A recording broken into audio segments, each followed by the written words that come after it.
Magandang araw po sa inyong lahat. Sa araw po na ito ay mapapakinggan po natin ang kwento ng may 30 taong gulang na binatang si Abel. Isang binata na takot humawak ng baril. Napilitan siyang sumama sa kanyang ama na si Mang Ruben. Siya ang commander ng kilusang tumutulugsa sa pamahalaan. Sa una ay hindi niya naiintindihan ang ipinaglalaban ng kanyang ama. Ngunit nang bigla siyang atakihin ng isang kakaibang baboy ramo, ay napagdesisyonan ng binata na humawak na rin ng baril. Tinuruan siya ng kaibigan niya na si Magno. Dati itong sundalo at ngayon ay isa ng rebelde. Ngunit isang gabi, bigla silang sinalakay ng mga sundalo. Habang inililigtas ng kanyang ama ang isang bata, ay tinamaan ito sa likod ng baril. Yun ang naging dahilan para ipasa kay Abel ang pamumuno sa kilusan. Pagkakalooban siya ng isang medalyon na magagamit niya laban sa puwersa ng mga kalaban. Ano kaya ang matutuklasang lihim ng binata tungkol sa pagkatao ng mga kalaban? Magagawa kaya niyang labanan ang mga nilalang na nagtatago sa pagkatao ng mga sundalo? Sama-sama po nating pakinggan ang buhay at pakikipagsapalaran ng binatang commander na lumusob sa tribo ng mga aswang na bangkilan. Ngunit bago po ang lahat, mga idol, huwag po nating kalimutang mag-subscribe, mag-like, at i-hit ang notification bell sa aking mga YouTube channel na The Voice Addict at Apong Isaak para sa mas marami pang makapigil hininga na kwentong aswang at katatakutan mula sa mundo ng kababalaghan. Umpisahan na po natin ang kwento.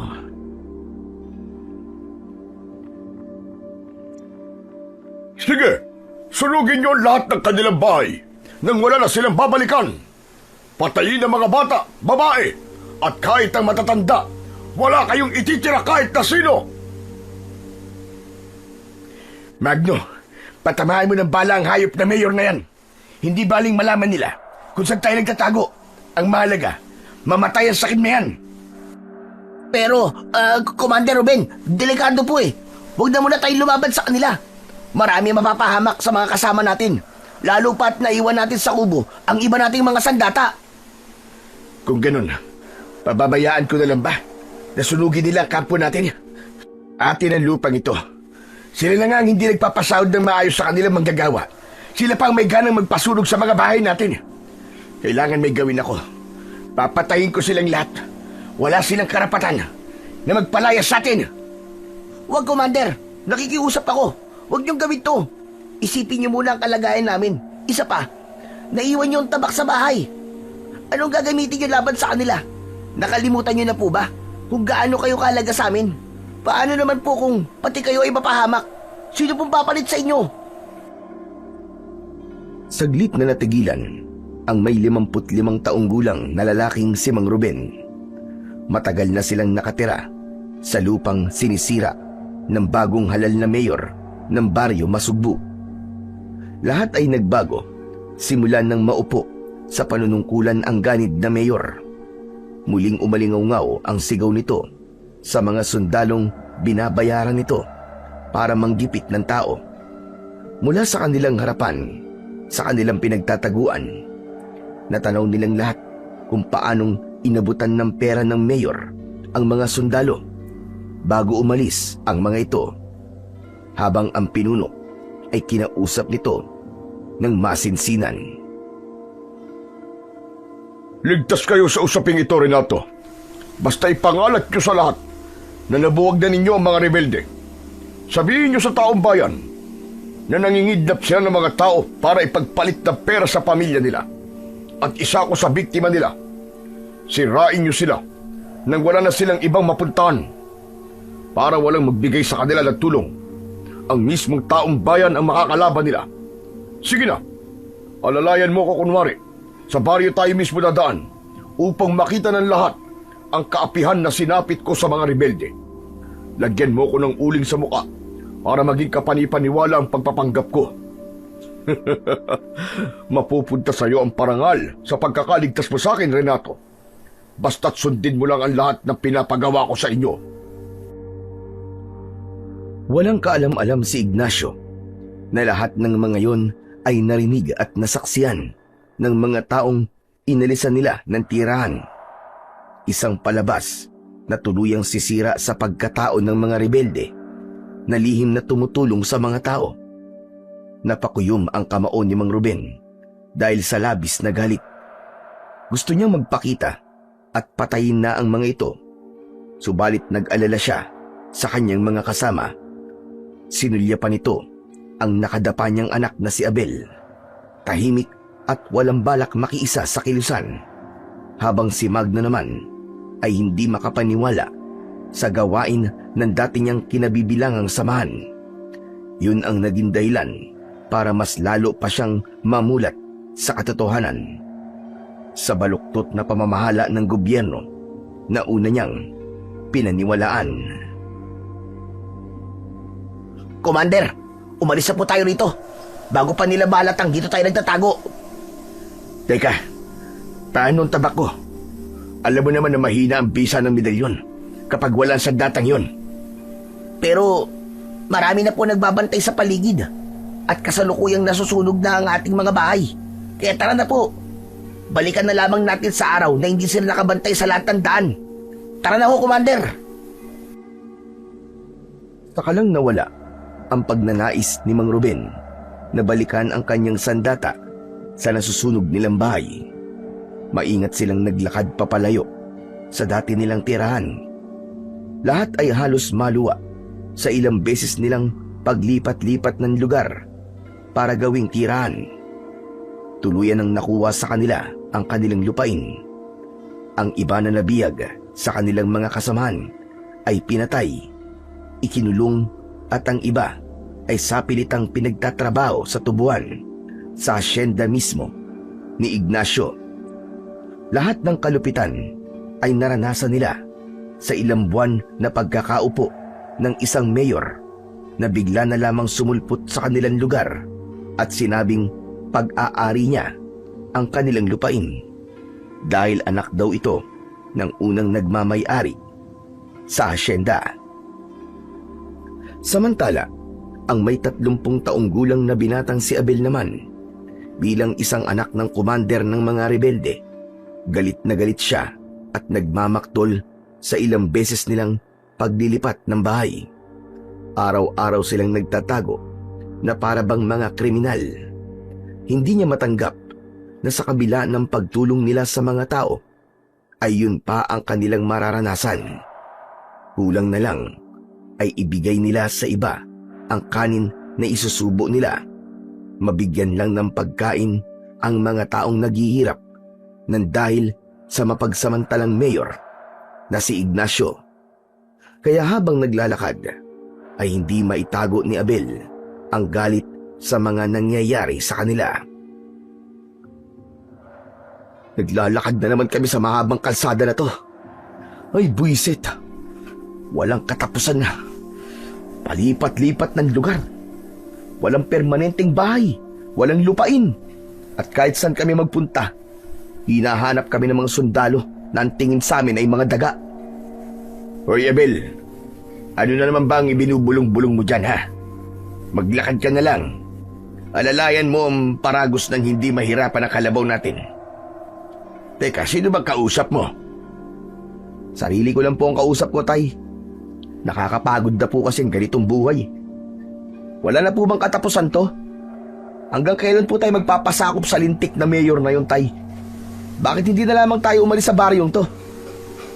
Hanggang ngayon ba naman, nagbubulag-bulagan ka pa rin sa mga nakikita mo ha, Abel? Hindi mo pa rin ba nakikita kung paano nila sinunog ang bahay natin? Kung paano tayo ginulo ng mga sundalong yon? Kahit saan tayo magpunta, anak, hahabulin at hahabulin pa rin nila tayo. Dalawa ang kaaway natin. Ang politikong mayor na yon at ang sundalong yumuyurak sa ating mga karapatan. Ginagamit nila ang kanilang posisyon para gipitin tayong mahihirap. Habang ikaw, wala kang pakialam sa totoong nangyayari sa paligid mo. May gana ka pang magreklamo na parang ikaw lang ang nahihirapan. Hindi po yun ang ipinipunto ko eh. Kaya ako nagkakaganito, Tay. Bakit hindi na lamang tayo umalis sa baryong to? At mas gusto nyo pang pamunuan ng kilusan na kumakalaban sa pamahalaan? Para saan pa po ipinaglalaban nyo kung mamamatay naman tayong lahat dito? Tsaka hindi po tayo nanggugulo sa kanila. Sa halip, tumutulong pa nga po tayo sa kapwa natin mahihirap. Pero bakit hindi nila tayo maintindihan? Ang gusto lang naman po natin ang pantay-pantay na karapatan natin sa pamahalaan. Pero dumagdag pa kayo sa problema ng gobyerno natin. Magdahan-dahan ka sa sinasabi mo, Abel, ha? Baka nakakalimutan mong ako pa rin ang ama mo. Kaya umayos ka. Baka tamaan ka. Alam ko po na ama ko po kayo. Kaya bilang anak po ninyo, nag-aalala po ako sa kaligtasan nyo eh. Kaya sana naman huli na to. Umalis na po tayo sa lugar na to at pabayaan na silang lumaban sa kanilang mga karapatan. Tanggapin na natin ang katotohanan na walang laban ng mga naghihirap sa kapangyarihan ni Mayor Ignacio. Hindi natin madadala sa hukay ang lupang pinaglalaban natin. Hindi kung ano lang ang ipinaglalaban natin dito, Abel, kundi prinsipyo ng bawat tao na naghihirap ng dahil sa kanila. Habang sila nagtatamasa ng sarap ng buhay gamit ang kaba ng bayan. At sinong gusto mong lumaban para sa mahihirap, ha? Mga sundalo ba ng pamahalaan? Nakita mo ba kung paano sila nagpasakop sa salapi ng isang mayor? Hindi gobyerno ang pinaglilingkuran nila, kundi salapi. At habang maraming tiwaling politiko at mayayaman na nangaapi sa kapwa natin mahihirap, ay hindi tayo titigil sa pakikibaka. Pero hanggang kailan tayo lalaban, Tay? Marami na nga namamatay sa kasamahan natin, oh. Tignan niyo ang mga bata. May kinalaman ba sila sa pinaglalaban nyo? Hanggat hindi natin nakakamit ang pantay na pagtingin ng pamahalaan, hindi tayo maaaring mapagod. Ang batang yan, kasama sila sa mga ipinaglalaban ko. Sa mga tao naman na walang ibang gusto kundi ang makamit ang mataas na kapangyarihan para ibaon tayo sa putik na kilalulugmukan natin. Lahat sila ay magtatagumpay kung hindi natin sila lalabanan. Anak, panahon na para lumaban. Kaya sana naman, magising ka na rin sa katotohanan. Dahil balang araw, ikaw ang papalit sa pamumuno ko at gusto ko. Igala mo na ang paningin mo at tignan mo kung anong totoong sitwasyon ng buhay natin. Inilinga ng may 30 taong gulang na binatang si Abel ang kanyang paningin sa paligid. Nasa gitna sila ng malawak na palayan. Naglalakad kasama ang maraming pamilya. Inumaga sila sa paglalakad habang nakapaa at walang maayos na damit. Kasama ang sanggol, mga batang walang alam sa labanan. Ang mga sugatan naman ay naghihirap sa pagbubuhat ng mga naisalbang gamit. Dala ang konting palay na hila naman ng mga kalabaw sa paragos. Sakay ang mga babaeng may sakit kasama ang kanyang ina na si Aling Delia. Magmula nang magkaisip si Abel, ganun na ang naging buhay nila. Idagdag pa ang pagpapalaya sa kanila ng mayamang hasyendero sa pataniman ng tubo.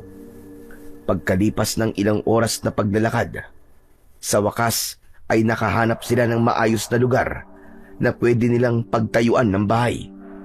Sa gitna yon ng malawak na damuhan na napapaligiran ng nagtataasan na mga puno. Malayo sa baryo, malayo sa hidwaan ng bawat tukbo ng kilusan. Sa kabila ng pagod, ay matyaga silang nagtulong-tulong sa pagtatayo ng bago nilang tahanan. Si Mang Ruben ay naging abala sa pagtatayo ng mga haligi, kasama si Mang Ernie, na tatay ni Magno. Pare, tukuran mo pa. Pigilan mong pagbagsak ng haligi. Abel!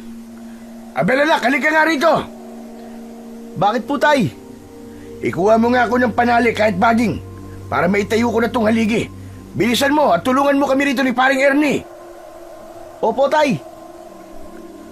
Mabilis na tumakbo si Abel papunta sa kakahuyan. Agad siyang nakahanap ng baging na nakalawit sa mga puno. Nang makakuha siya ng sapat na dami, ay agad siyang bumalik sa kinaroroonan ng kanyang ama at ni Mang Ernie. Tay, heto na po ang baging. Ano po bang maitutulong ko sa inyo? Wala ka nang maitutulong. Sapat na ang pagkuha mo ng baging. Kami na ang bahala ni Paring Ernie. At siya nga pala, puntahan mo muna ang nanay mo at tanungin mo kung wala na siyang lagnat. Kapag maayos ng pakiramdam niya, pakainin mo siya. Meron pa yatang natirang atay ng baboy ramo sa Tupperware. Opo, Tay. Iniwan muna ni Abel ang kanyang ama at nilapitan ang kabilang kubo para silipin ang kanyang ina na si Aling Delia. Naabutan niya itong hinahabol ang sariling hininga dahil sa sunod-sunod nitong pag-ubo. Bakas sa anyo ng kanyang ina ang labis na pagod at paghihirap sa sakit nito sa baga. Nay, bakit hindi pa po kayo kumakain? Kumusta na raw po ang pakiramdam niyo, sabi ni tatay. Umangat ng tingin si Aling Delia habang sapu-sapu ng palad nito ang bibig. Bahagyang namutla ang mukha nito at sinabing mamaya na lang daw ito kakain. Masama raw ang pakiramdam nito kaya hinayaan niya muna na magpahinga ito. Matagal nang napapansin ni Abel na para bang palaging masama ang pakiramdam at hindi mahilig kumain ang kanyang ina. Kung minsan naman ay nahuhuli niya ang kanyang ama na pinapakain ng sariwang puso ng baboy ramo, si Aling Delia. Ayon sa kanyang ama ay maganda raw yung gamot sa mga taong may sakit sa baga. Kaya naisipan ni Abel na manghuli ng baboy ramo para sa kanyang ina. Kaya't sumilip muna siya sa kinaroroonan ni Mang Ruben. Pero napansin niya na wala na si Mang Ernie at si Magno na ang pumalit sa pag-aayos ng bahay. Nang masiguradong hindi malalaman ng kanyang ama ang gagawin niya, sinamantala ng binata ang pagkakataon. Mabilis niyang tinahak ang daan papunta sa kakawyan. Nang makarating siya sa gitna ng kagubatan, ay iginala niya ang kanyang paningin. Mukhang marami ang mga nakatirang hayop sa gubat na to, ha. Ayos, tamang-tama para manghuli ng baboy ramo. Teka, sa bahaging yun, parang may gumagalaw sa halaman. Naghanap ng kahoy na pwedeng magamit na pangpalo sa hayop si Abel. Nang makahanap ng kahoy, ay dahan-dahan siyang naglakad papalapit sa kinaroroonan ng halaman. Hindi niya inalis ang paningin sa halaman, ngunit nagulat siya nang maunahan siya ng tingin ng hayop habang dinig na dinig niya ang pagkadurog ng buto sa loob ng bibig nito. Tangkasa nang hahampasin ni Abel ng kahoy ang baboy ramo nang mapansin ang taong nakahandusay sa lupa. Wakwak ang muka at wakwak ang tiyan. Dala ng takot, nabitiwan ni Abel ang hawak niyang kahoy. Diyos ko, anong klase ka nila lang? Bakit ka kumakain ng tao? Nanigas ang binti ni Abel, lalo na nang biglang sumugod ang baboy ramo sa kinaroroonan niya. Pinilit ni Abel na maigalaw ang kanyang binti, sabay takbo ng mabilis, papalayo sa baboy ramo, na patuloy naman na humahabol sa kanya. Pero kahit saan siya magpunta, ay nakasunod ito. Halos hindi na siya humihinga ng mga sandaling yon. Malakas ang kabog ng kanyang dibdib, at dahil sa pagmamadali ni Abel, ay bigla siyang natisod ng kahoy na nakaharang sa kanyang dinaraanan. Bumagsak siya sa lupa, at ganun na lamang ang takot niya nang makita ang baboy ramo na dahan-dahan nang lumalapit sa kanya. Huwag ka lalapit! Nakikiusap ako! Huwag ka lalapit! Habang umaatras na nakaupo si Abel, ngumisi ang baboy ramo at tumulo ang malapot nitong laway na may bahid pa ng dugo mula sa nilapa nitong katawan ng tao. Tangka na sanang kakagatin siya ng nilalang nang umalingaw-ngaw ang malakas na tunog ng baril at bumagsak ito sa lupa. Nagkikikisay ang katawan ng baboy ramo dahil sa pulburang pumasok sa katawan nito. Kasunod ng paglapit ng yabag ng mga paa mula sa taong tumulong sa kanya. Pagtingin niya ay nakita niya ang kanyang ama na si Mang Ruben. Bakas sa mukha nito ang pinaghalong galit at pag-aalala. Galit na galit itong nagsalita. Munti ka na mapahamak nang dahil sa kaduwagan mo. Sinasabi ko sa'yo na pag-aralan mo ng gumamit ng baril, Abel. Dahil hindi sa lahat ng oras ay nakabantay ako sa'yo. Ano ba kasi ang ginagawa mo rito? Tanong ni Mang Ruben habang isinusukbit ang M14 rifle sa balikat nito. Mabilis na tumayo si Abel at hinarap ang kanyang ama. Simula pagkabata ay ayaw niyang humawak ng baril dahil ayaw niyang mamuhay ng katulad sa kanyang ama na tago ng tago sa bundok. Sinalubong niya ng masamang tingin ang nag-aalalang si Mang Ruben. Maging aral sana sa'yo ang mga nangyari sa'yo ngayon. Ikaw lang ang walang baril sa samahan natin, anak. Kaya't sana, pag-isipan mo ang sinasabi ko.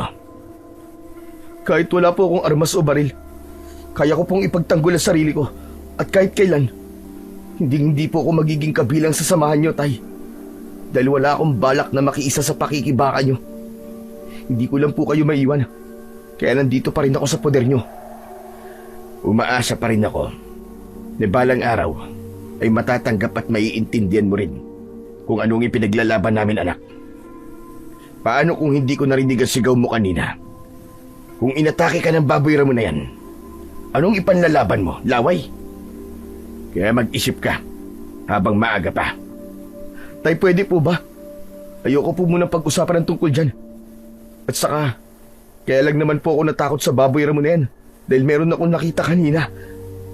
Nakita ko po na kumakain po siya ng katawan ng tao, Tay. Kapag ganyan ang hayop, natitiyak kung hindi siya ordinaryong baboy ramo, di ba? Malamang, na isa po siyang aswang, Tay. Tama po ba ako sa sinabi ko? Natigilan si Mang Ruben sa tanong na yun ng anak niyang si Abel. Umiwas ng tingin ang kanyang ama, saka tumingin sa direksyon na pinagmulan ng kanyang anak. Bumakas sa anyo nito ang pag-aalala. Sinamahan ni Abel ang kanyang ama na puntahan ang biktima ng baboy ramo. Pagdating nila roon ay tumambad sa kanilang paningin ang nakahandusay na katawan ng isang lalaki. Nanlaki ang mga mata ni Mang Ruben nang makilala kung sino ang namatay. Diyos ko, paano napunta rito si paring Ernie? Ang sabi niya kanina magpapahinga lang siya dahil biglang sumama ang pakiramdam niya. Sinamahan pa nga siya ni Mang Baldo. Bumundol ang kaba sa dibdib ni Abel nang marinig ang sinabing yun ni Mang Ruben. Hinilinga nila ang kanilang paningin sa paligid, pero wala naman si Mang Baldo. Biglang nag-alala ang mag-ama dahil hindi nila alam kung paano sasabihin sa kanyang kaibigan na si Magno ang nangyari sa ama nito. Natitiyak niya na hindi nito matatanggap ang sinapit ni Mang Ernie. Tay, paano po yan? Dapat malaman po ito ni Magno. Huwag ka muna magsasabi kay Magno, anak, ng tungkol sa nangyari sa kanyang ama. Malaking gulo ito. Pero bakit po, Tay? Karapatang malaman ni Magno ang nangyari kay Mang Ernie. Hindi po natin ito maitatago sa kanya na matagal. At saka bakit may ganito? Anong nilalang ang baboy ramo na yun, Tay? Hindi ako sigurado kung anong klaseng nilalang siya. Pero isa itong palatandaan na isang aswang ang baboy ramo na yun. Kailangan natin balikan ng baboy ramo. Bilisan mo, anak. Tara na. Nagmamadaling naglakad ang mag-ama pabalik sa pinagbagsakan ng baboy ramo. Ngunit wala na roon ang katawan ng hayop. Bahid na lang ng dugo ang nakita nila sa lupa. Nagkatinginan ang mag-ama. Hindi sila makapaniwalang makakakita sila ng ganoong klaseng nilalang na kayang pumatay ng tao. Hindi na muna natin ipagsasabi sa mga kasama natin ang mga natuklasan natin ito, anak. Magdudulot ito ng kaguluhan sa ating kilusan. Pero, Tay, paano po ang pamilya niya, Tay?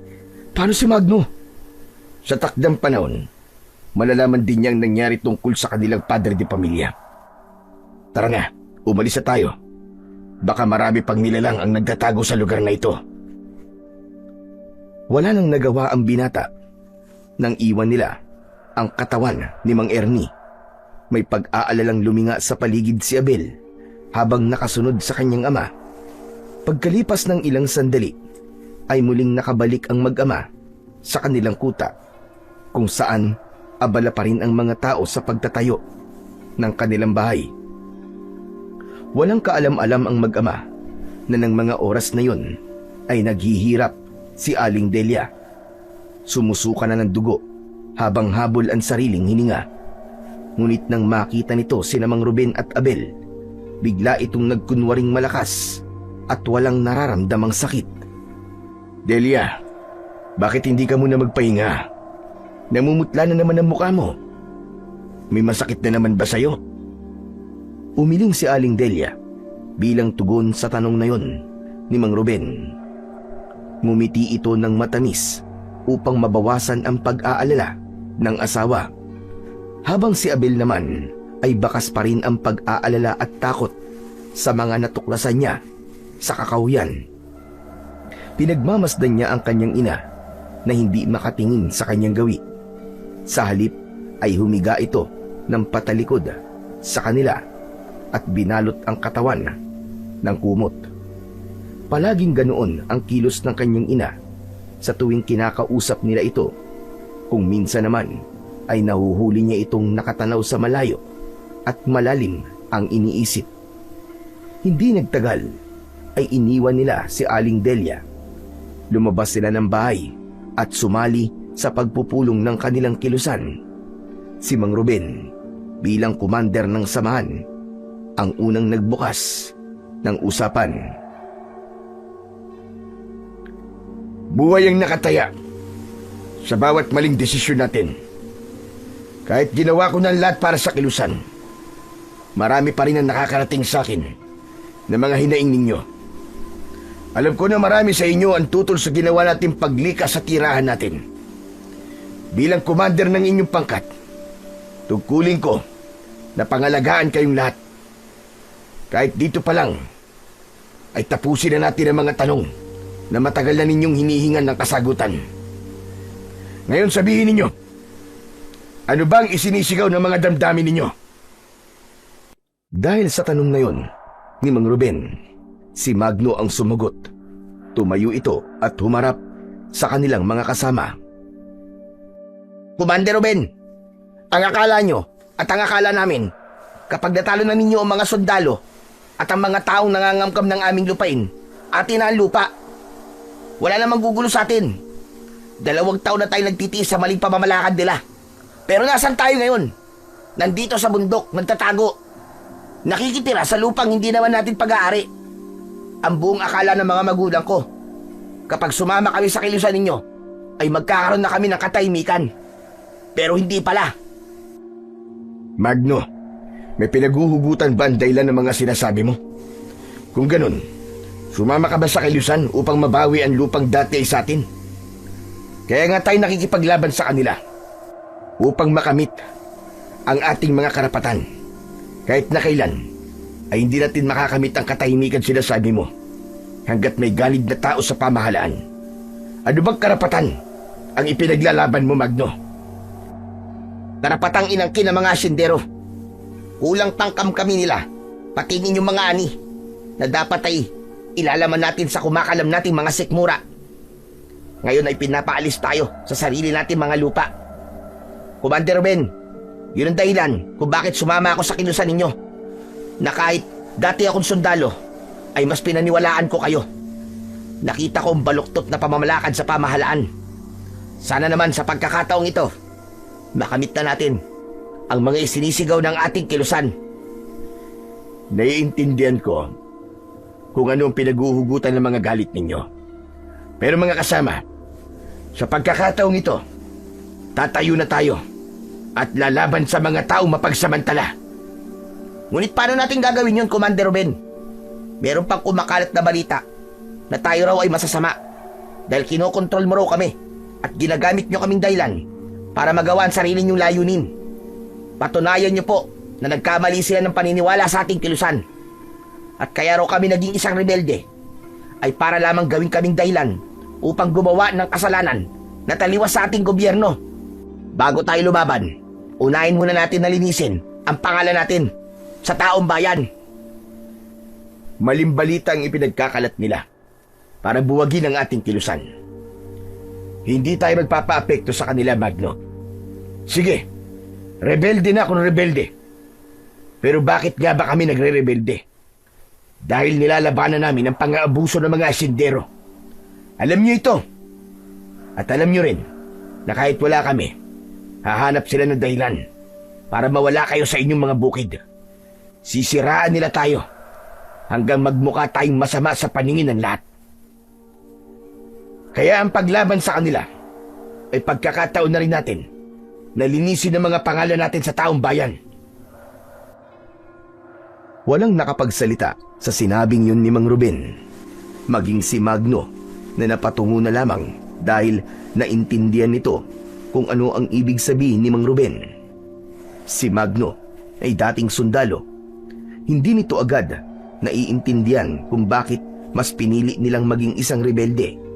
Ngunit pagkatapos nitong makita ang kaapihan na dinanas nila sa kamay ng mga taong ganid sa salapi, tuluyan itong nakiisa sa kanila sa pakikipaglaban sa mga kinauukulan.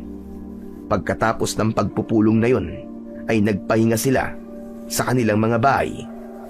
Isang gabi, nakita ni Abel ang kaibigang si Magno. Naglilinis ito ng baril at malayo ang tanaw. Nilapitan niya ito at tumabi siya sa upuan ng kanyang kaibigan. Pumuputok ba yan? Siyempre, no? Halika, Abel, tignan mo. Hawakan mo ang baril ko. Sabihin mo, ayaw mo pa rin ba sumama sa mga ipinaglalaban namin? Pag-aralan mong gamitin ang baril para naman kaya mo na rin makipaglaban sa mga taong gustong manakit sa atin. Kunin mo, subukan mo lang. Baka sakaling magbago ang isip mo. Kinuha ni Abel ang baril na iniaabot sa kanya ni Magno. Malamig yon na medyo mabigat. Sinipat-sipat niya sa ere at para bang nakaramdam siya ng kapanatagan ng loob nang mahawakan niya yon. Grabe, mabigat pala to, no? Ngayon lang ako nakahawak ng ganitong klaseng baril. Ilang sundalo na bang napapatay nito? Marami na at halos hindi na mabilang. Ngunit sa bawat bala na kumakawala sa baril ko, isang buhay ang inililigtas nito. Sinubukan ni Abel na itutok ang baril sa madilim na bahagi ng kakahuyan. Pero pinigilan siya ni Magno. Tumayo ito at hinawakan ang kanyang daliri para ituro kung paano niya gagamitin yon. Hindi ganyan, Abel. Ang daliri mo, ilagay mo sa gatilyo. Saka mo sipatin sa dulo sabay tutok. At itaas mo ng ganyan. Sipatin mo ron. Ang dali mo palang matuto eh. Saka bagay sa'yo ang humawak ng baril, ha? Parang bigla akong nakita si Commander Ruben sa katauhan mo. Balang araw, maiintindihan mo rin kung bakit kami naging isang rebelde. Sige, turuan mo akong gumamit ng baril, Magno. Matagal na hindi nakapagsalita si Magno dahil sa sinabing yun ni Abel. Para bang sinusuri pa nito kung nagsasabi ba siya ng totoo o hindi. Pagkatapos ay kinuha nito ang baril kay Abel. Tumanaw si Magno sa kasamahan na abala rin sa paglilinis ng mga baril. Saka nagsalita. Sige, tuturuan kita. Bukas na bukas din ay magsasagawa tayo ng pagsasanay. Ngunit, bakit bigla mo naisipang gumamit nito? Sigurado ka na ba sa gagawin mo? Oo, Magno. Gusto kong intindihin kung paano kayo lumalaban. Siguro nga tama si tatay. Panahon na para lumaban. Hindi habang buhay na makakapagtago tayo sa tauhan ni Mayor Ignacio. Pero bago yun, Magno, naniniwala ka ba sa mga aswang? Oo naman. Lahat kami ay alaman tungkol sa mga aswang. Ikaw lang yata ang walang kaalam-alam tungkol sa kanila. Marahil, hindi mo pa alam ang kwento sa bayani ng ating samahan. 50 taon nang nakalilipas. Si Commander Aguila, inubos niya noon ang hukbo ng mga aswang na bangkilan. Aswang na bangkilan? Teka, ano bang uri ng aswang ang bangkilan? Ayon sa kwento sa akin ni tatay noon, ang aswang na bangkilan ay may kakayahang mag-anyong ibon, pusa, tsaka baboy ramo. Pero mas madalas ay nag-aanyo silang baboy ramo. Alam mo bang ginagamit nila ang magandang muka para akitin ang kanilang magiging biktima? Teka, sandali lang. Bakit naman napunta ang usapan natin sa aswang na bangkilan? Wala lang, nabanggit ko lang. Kaya turuan mo na akong humawak ng baril. Dahil magmula ngayon, kasama niyo na ako sa laban na to. Babawiin natin ang mga kinuha nila. Matapang na pahayag ni Abel, bigla rin bumakas sa anyo ng binata ang pag-aalala. Napabuntong hininga si Abel dahil hindi niya alam kung paanong ipagtatapat kay Magno ang nangyari sa ama nito. Sa bagay na yon, ay ipapaubaya na lamang niya sa kanyang ama kung paano ito ipagtatapat sa kanyang kaibigan, ang tungkol kay Mang Ernie. Kinabukasan ay maagang bumangon sa higaan si Abel.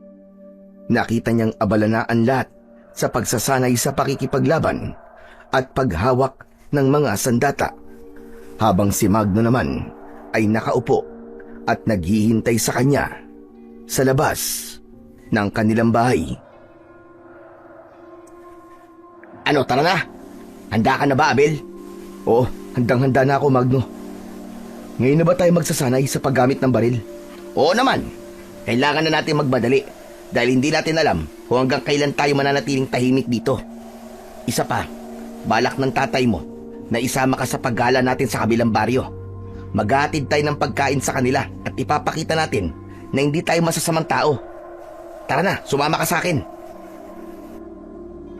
Naunang naglakad si Magno, agad naman na sumunod si Abel. Inihanda nila ang mga gagamitin sa pagsasanay nila. Nalaman na rin ni Mang Ruben na gusto niya nang humawak ng baril, kaya labis ang tuwa na nararamdaman ng kanyang ama. Buong araw silang nagsanay sa pag-asinta at paglalagay ng bala sa baril. Pagsapit naman ng gabi, habang abalaan lahat sa paghahanda sa nalalapit nilang pagbaba sa baryo para maghanap ng mga bagong kasapi, umalingaw-ngaw ang pagsabog sa kanilang kampo. Isang pangkat ng sundalo ang agad na lumusob sa kanila.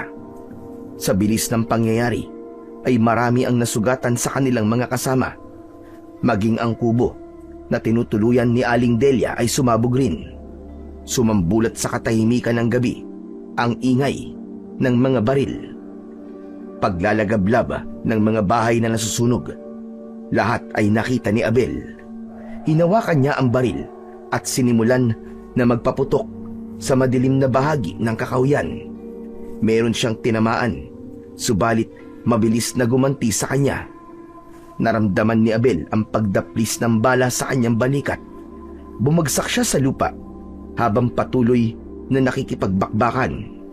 Si Mang Ruben naman ay lumapit sa binata habang nakatingin sa nasusunog na bahay nila. Anak! Tumakas na kayo! Hindi natin sila kaya! Kulang ang armas natin! Tay, hindi ko po kayo iiwan. Pinatay nila si nanay. Pinatay nila ang pamilya ng Kilusan. Hindi nagpaawat si Abel. Tumayo siya at nakipaglaban sa mga sundalo. Umalingaw-ngaw ang tunog ng baril, kasunod ng mga sigawan ng mga kasama nilang hindi takot mamatay. Mula sa kinatatayuan ng binata ay nakita niyang tumayo si Mang Ruben. Kumislap ang suot nitong medalyon at tumalo nito ng mataas para iligtas ang isang batang nakatayo. Sa gitna ng labanan, saktong pagtalon ng kanyang ama, ay nayakap ang bata. Tinamaan ito ng bala sa likod. Kitang-kita ni Abel ang pagtalsik ng dugo mula sa sugat nito. Tay! Tay! Sige na ho! Kayo na pong tumakas! Ako na pong bahala sa kanila! Halos madapa sa paglapit si Abel sa kinaroroonan ng kanyang ama, habang si Magno naman ang kumuha sa batang iniligtas ni Mang Ruben. Sa gitna ng labanan ay hinila niya ang kanyang ama papunta sa likod ng isang puno. Tay, may tama kayo. Tumakas na kay Tay. Kailangan na nating umalis dito. Hindi natin sila kayang labanan. Anak, ang nanay mo, wala na siya. Wala na ang nanay mo. Hindi kita iiwan dito, anak. Sasama ka sa pagtakas namin. Tay, kasama na si nanay sa mga ipinaglalaban natin. Pero ngayon, kailangan ko lumaban sa kanila para makatakas kayo, Tay. Abel, Commander Ruben, tama na ang pagtatalo nyo. Umalis na tayo rito. Hindi ito tamang oras para lumaban. Tara na! Mabilis na inalalayan ni Magno si Mang Ruben, kasama ang ibang mga rebelding may tama rin ng bala sa katawan. Marami sa kanila ang sugatan at konti na lang ang bala na naiipon sa kanilang magasin. Samantala, habang nagkakagulo, hindi sinasadyang napatingin si Abel sa nilalang na pumunta sa gitna. Mapula ang mga mata nito na halos hindi tinatablan ng bala ng baril. Nagpapaputok ng baril para protektahan ang kanyang mga kasamahan, pero natigilan siya nang masigurado kung anong klaseng nilalang ang nakatayo sa gitna ng kanilang kuta. Nang mga sandaling yun ay nakalayo na ang iba nilang kasamahan. Naiwan sina Magno at Mang Ruben na naghihintay kay Abel. Maya-maya pa ay narinig ng binata ang pag-alingaw-ngaw ng sigaw ng pinuno. Kunin yung lahat ng mga dapat pakinabangan sa mga gamit nila.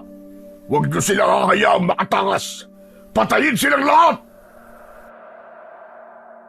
Kasabay ng pagsasalita ng nakakatakot na nilalang, biglang nag-anyong ibon nito at lumipad sa impapawid. Nagkatinginan ang mga natitirang rebelde at hindi sila makapaniwalang may mga bangkilan na naghahanap sa kanila. Mabilis na nilapitan ni Abel ang naghihintay sa kanya na si Mang Ruben. Tay, tara na po. Hindi sila mga normal na tao. Wala tayong laban sa kanila. Hindi rin natin sila malalabanan sa ngayon dahil marami ang sugatan sa atin. Tahimik tayong bababa sa lagusan. Tara na mga kasama, bago pa tayo maamoy ng mga aswang na bangkilan.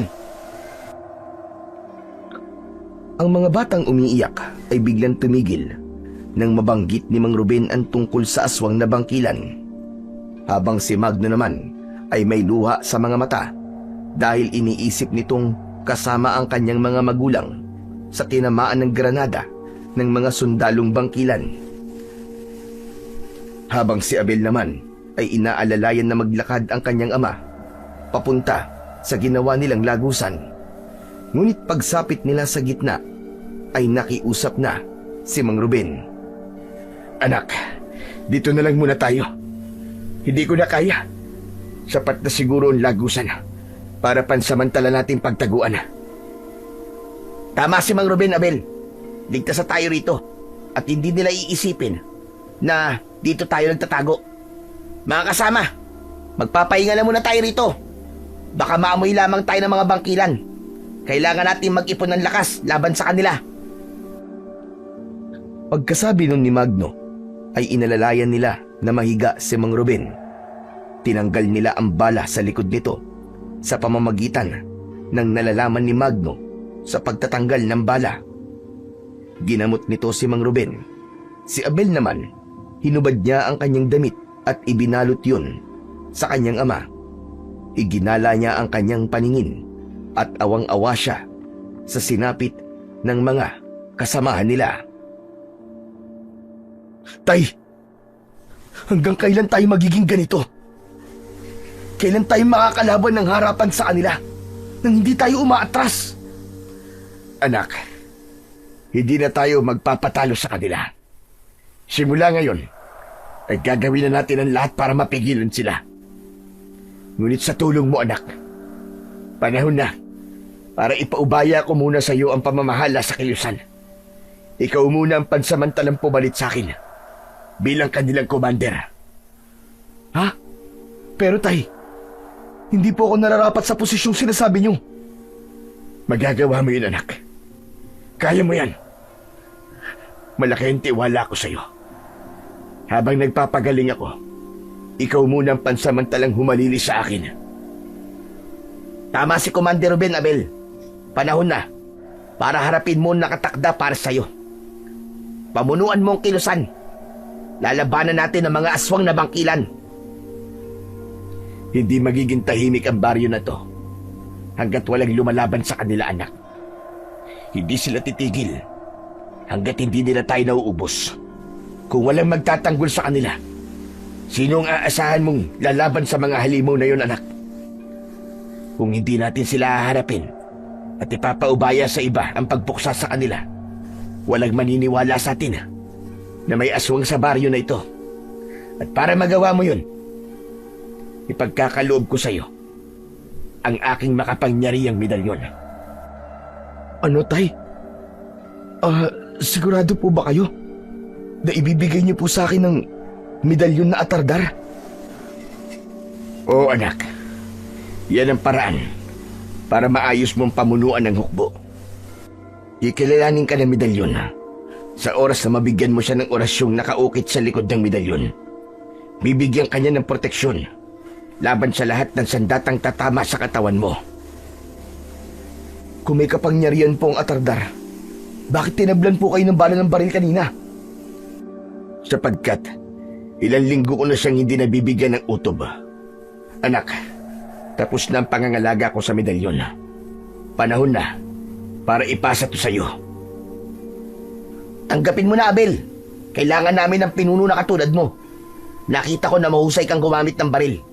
Kahit kanina lang kitang naturuan. Kaya nararapat ka sa medalyon. Bibigyan ka nito, anak, ng proteksyon laban sa mga masasamang espiritu, sumpa at elementong makakasagupa mo sa labanan. Kunin mo ang itak sa dating bahay natin sa baryo. Yun ang magagamit mo sa data laban sa mga aswang na bangkilan. Pagkatapos na marinig ni Abel ang mga sinabing yun ng kanyang ama na si Mang Ruben, wala na nga siyang nagawa kundi tanggapin ang medalyon, habang si Magno naman ang nag-aasikaso sa mga sugatan nilang mga kasama. Mabilis na lumipas ang oras. Natapos nila ang panggagamot sa kanilang mga kasamang sugatan, habang si Abel naman ay pinagmamasdan ang itsura ng atardar. Nakasandal siya sa lupang pader habang pinaiikot sa kamay ang medalyon. Naramdaman niya na lumapit sa kanya si Magno.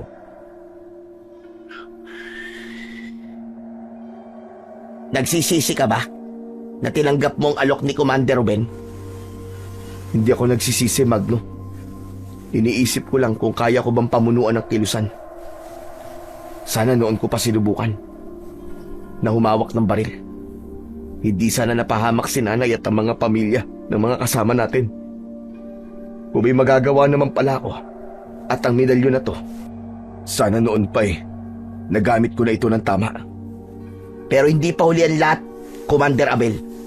Ako man ay masamang-masama ang loob sa pagkamatay ng tatay ko.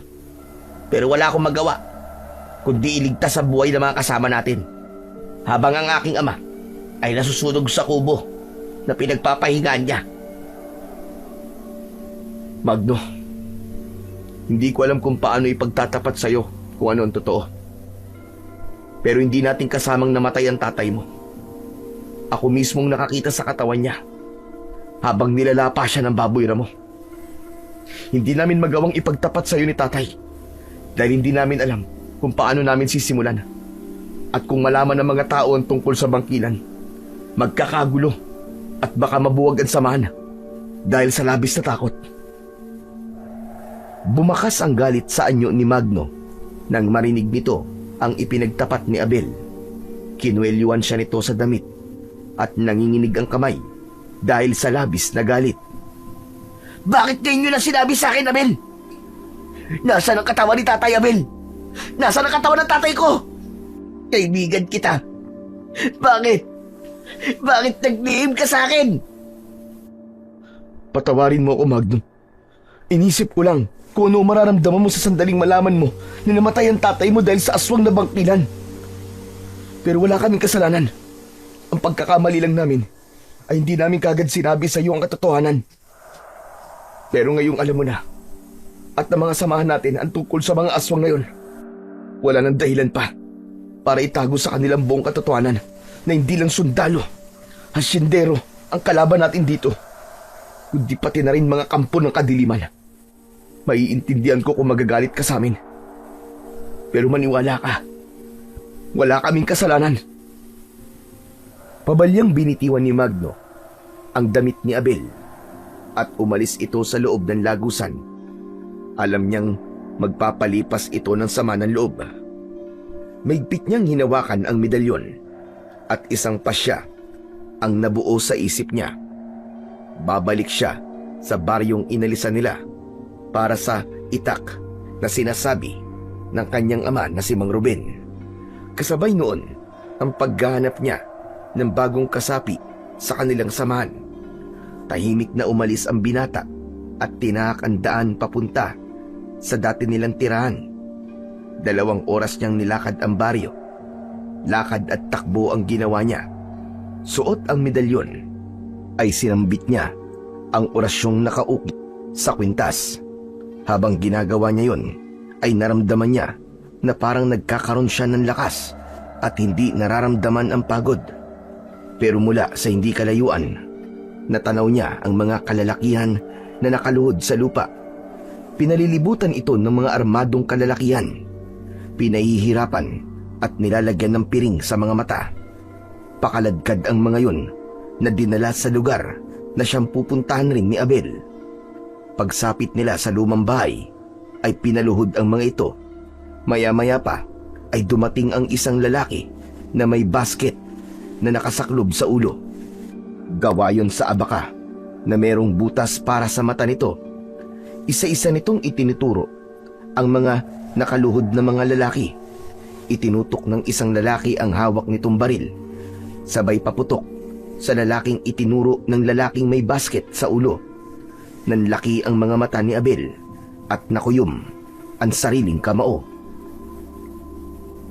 Diyos ko, sino lalaking nagtuturo sa mga lalaking yun? Hayop sila. Wala silang mga puso. Binalot ng pag-aalala ang dibdib ni Abel nang makitang isa-isang pinapuputukan sa ulo ang mga lalaki. Hindi na siya nakatiis. Lumabas siya sa kanyang pinagtataguan at inatake ang mga ito ng suntok sa muka. Mabilis niyang naagaw ang baril ng lalaking pumatay sa 2 lalaki at agad niyang pinaputukan ang mga ito ng baril sa ulo.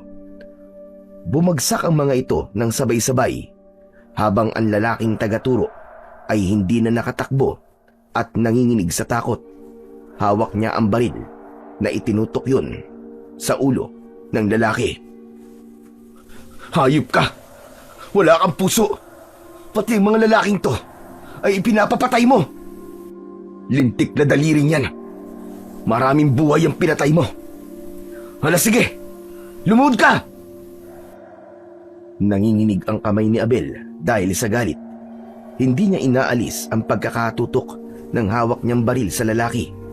Inalis niya muna ang nakataklob na basket sa ulo nito at nagulat siya nang makilala ito. Ikaw? Mang Baldo! Lintik ka! Ikaw palang traidor sa kilusan!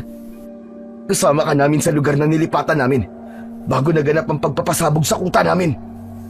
Ikaw ang ahas na nagturo kung nasan kami. Ang kamay mong hayop ka. Ilagay mo sa dibdib mo. Yan ang magiging marka ng pagiging hudas mo.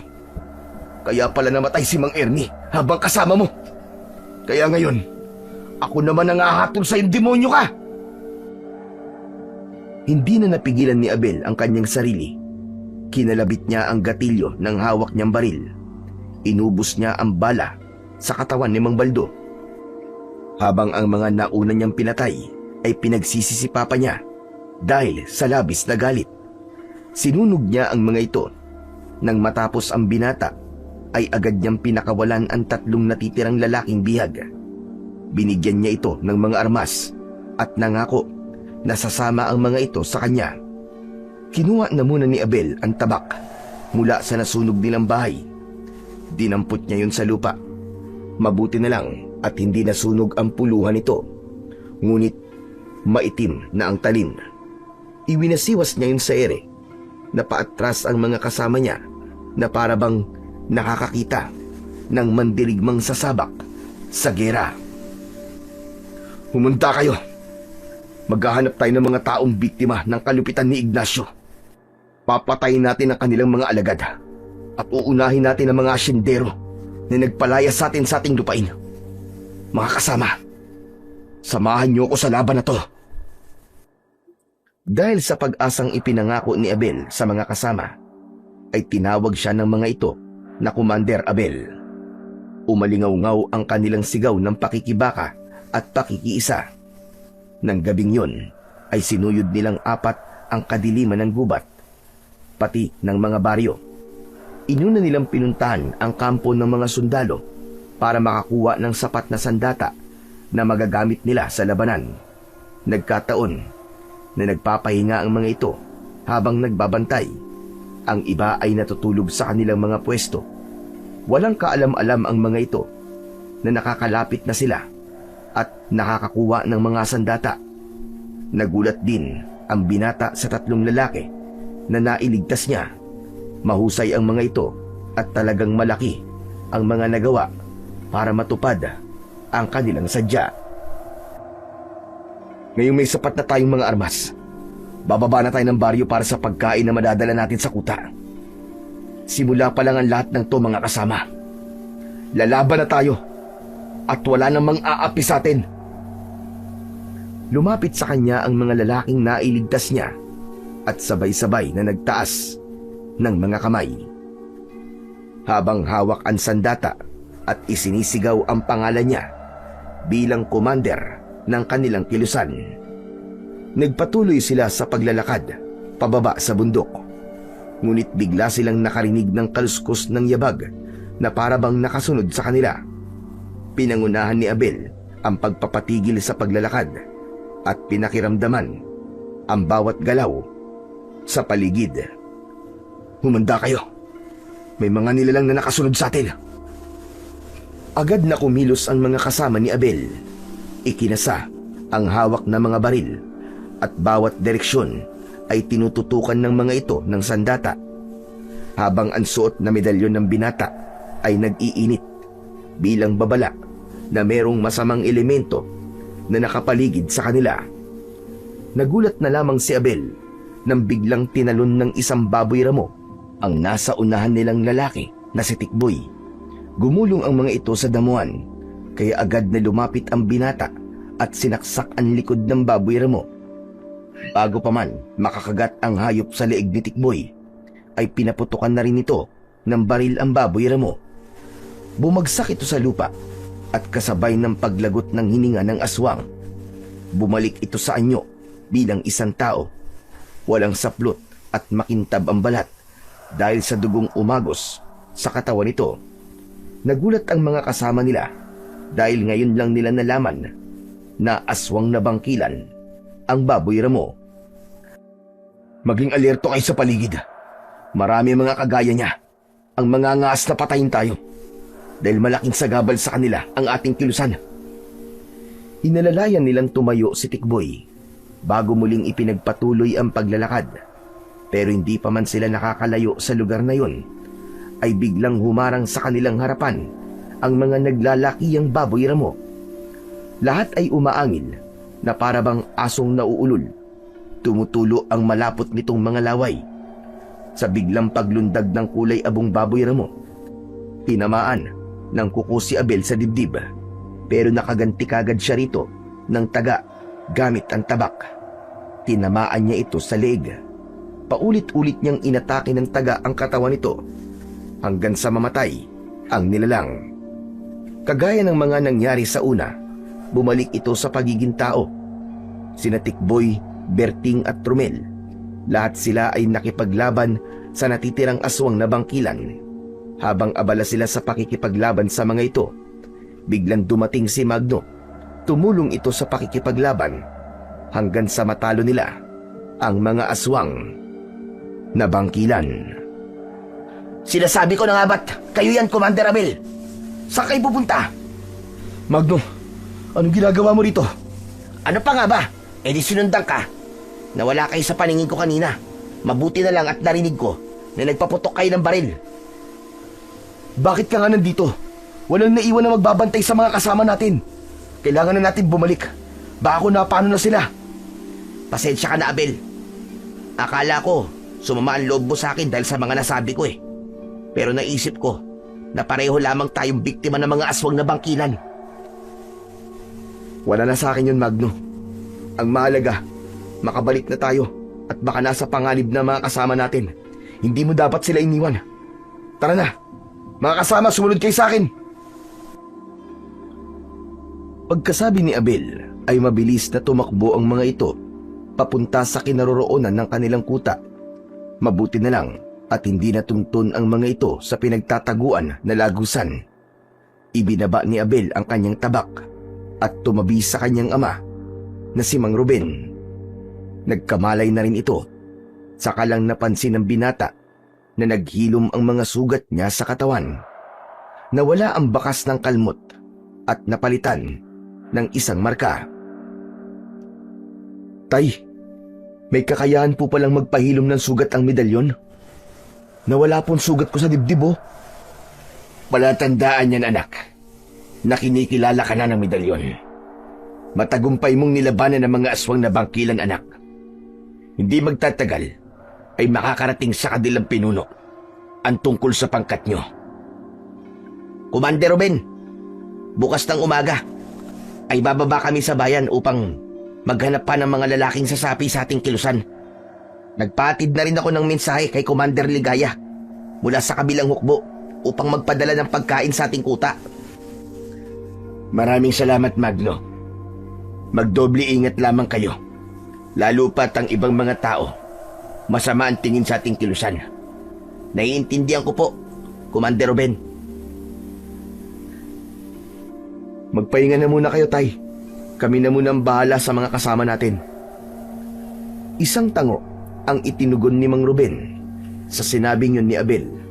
Nagtulong-tulong sila sa paggamot sa ibang mga sugatan. Ang iba naman ay naghanap ng lugar na malilipatan nila pansamantala. Sumapit ang umaga, ay natapos nila ng maayos ang lahat ng bahay. Ngunit sa pagkakataong yun, ay napalibutan nila ng patibong ang bawat kuta nila. Yun din ang oras para bumaba sila sa baryo. Sina Magno, Tikboy at Abel lang ang umalis. Ang iba naman ay nagpaiwan para magbantay sa kuta. Habang tinatahak nila ang daan, ay bigla silang nakarinig ng ingay. Boses ng isang matandang nakikiusap na wag itong saktan. Teka lang, sa inyo ba ako dadalhin? Ano pa ang kailangan nyo sa akin? Nakuha nyo na gusto nyo. Ano pa ba ang kulang? Ngunit bingi ang mga lalaking kumakaladkad sa matanda, papasok sa kakahuyan. Nakatali ito at may bahid ng dugo ang damit mula sa pumutok na labi nito. Nagkatinginan sina Magno at Abel. Susundan natin sila. Ito na ang pagkakataon natin para malaman kung saan sila nagkukuta. Commander Abel, delikadong naiisip mong gawin. 3 lang tayo na susunod sa kanila. Baka mapahamak tayo. Hindi tayo mapapahamak, Magno. Basta't mag-iingat tayo sa gagawin natin pagkilos. Gusto ko lang malaman kung saan sila nagkukuta. Dahil tayo naman ang susugod sa kanila. Wala nang nagawa si Magno nang tumayo si Abel at sinundan ang pangkat ng mga kalalakian na may tangay sa matanda. Dahil maliwanag naman ang sikat ng araw, ay malinaw rin nilang nakikita ang daan. Pagkalipas ng ilang oras na paglalakad, narating nila ang isang kuta na napapalibutan ng maraming sako na puno ng bato.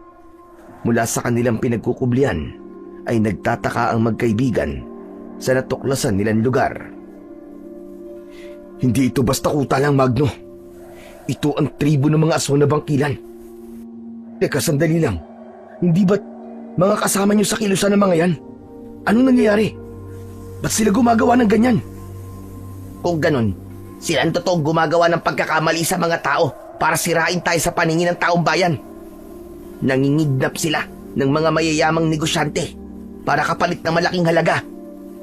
Nakakadismaya ang ganitong gawain ng mga sundalong yan. Kailangan natin silang pigilan. Lalapit ako sa ukbo nila.